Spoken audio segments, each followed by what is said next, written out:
Halo Sobat Ngapa, kali ini kita akan bahas secara mendalam tentang kapal induk Giuseppe Garibaldi dari Italia. Kapal induk ini menarik untuk dikaji karena sering disebut-sebut sebagai salah satu contoh kapal induk ringan yang bisa dijadikan inspirasi oleh negara-negara menengah, termasuk Indonesia. Tapi pertanyaannya, apakah kapal induk jenis ini cocok untuk operasi drone tempur, khususnya Bayraktar TB2 yang saat ini sedang populer? Mari kita kupas satu persatu.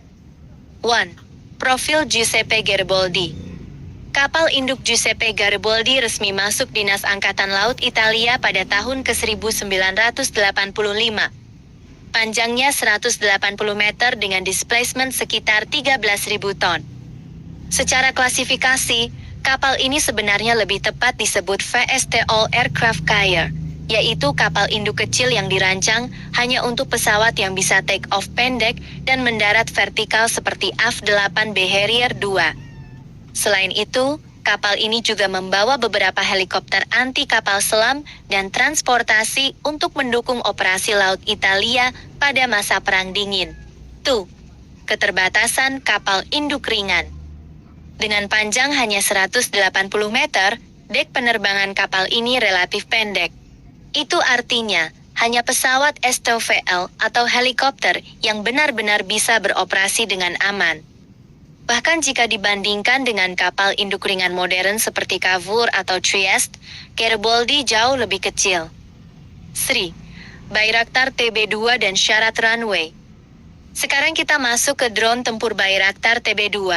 Drone ini sangat populer, digunakan di banyak konflik modern mulai dari Suriah, Libya, Nagorno-Karabakh, hingga Ukraina. Namun TB2 memiliki spesifikasi teknis yang jelas.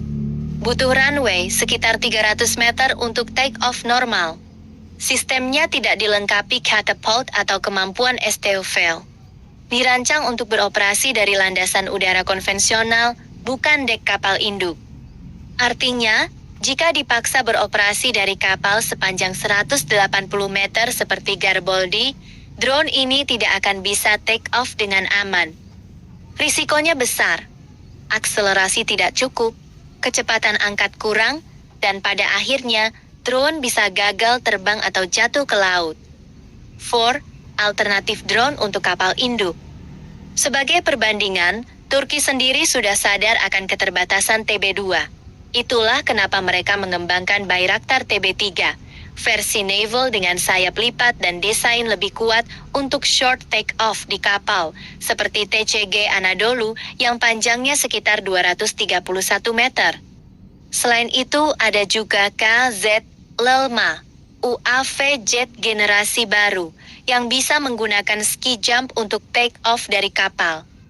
Jadi, kalau kita bicara kapal induk ringan seperti Garibaldi, solusi yang masuk akal bukan TB2, melainkan TB3 atau UAV sejenis. 5. Fungsi kapal induk ringan bagi negara menengah. Sekarang mari kita tarik ke konteks Indonesia. Banyak pengamat sering mengandaikan bagaimana kalau Indonesia punya kapal induk. Jika kapal induk yang didapat berukuran kecil, misalnya sekelas Garibaldi, fungsinya lebih tepat sebagai kapal latihan atau kapal helikopter. Kapal ini bisa digunakan untuk operasi helikopter anti kapal selam, helikopter transportasi marinir, dan sebagai platform eksperimen untuk drone ringan, misalnya quadcopter pengintai yang bisa lepas landas vertikal. Tapi untuk drone tempur menengah seperti TB2, jawabannya tetap sama, tidak cocok. 6. Analisis akhir. Jadi walaupun kapal induk Giuseppe Garibaldi memiliki nilai historis dan bisa jadi pembelajaran bagi Angkatan Laut Indonesia, keterbatasannya sangat jelas. Dek terlalu pendek untuk TB2.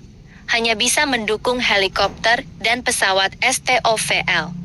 Untuk drone, maksimal hanya drone ringan atau UAV eksperimental yang bisa take off vertikal.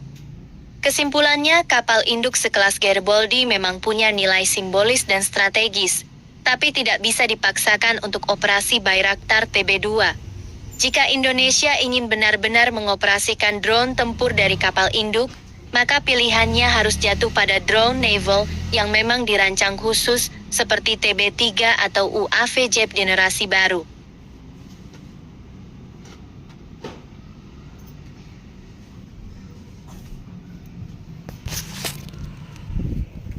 Udah.